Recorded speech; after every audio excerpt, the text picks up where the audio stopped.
Brad Williams, XL Prime. This is another text tutorial. This is just practice. I want you to get used to inputting this stuff correctly. What's critical here is your input.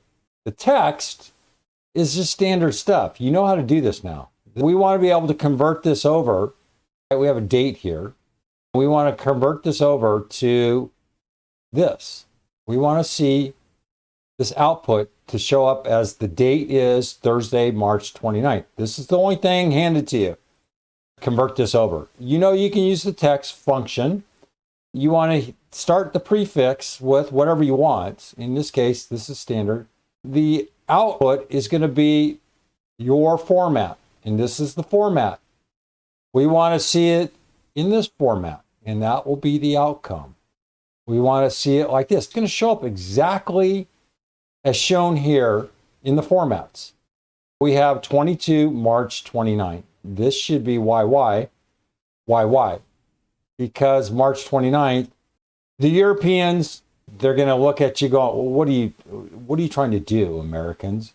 This is US centric for the Europeans and Australians and everyone else that uses the different format. Convert this however you want. This is the freedom to experiment. If you just want year, okay.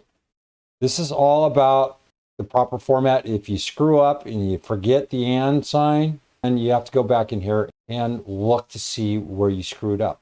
Just go down below here and toss this around. Copy pasting, that's what works. Just copy paste this. Change up the format. Experiment. Keep playing around with this. Just remember, this is text. This is a date. You're converting it over. The next question is, can we convert this back over to this? Yes and no. We can't take the date as Thursday, March 29th. We can convert this back over, but we can't convert a non-number. We can't convert the text into a number, all right? We can convert this date into a number because it was a number, but we can't convert this. The date is. Brad Williams, XL Prime. Thanks for watching.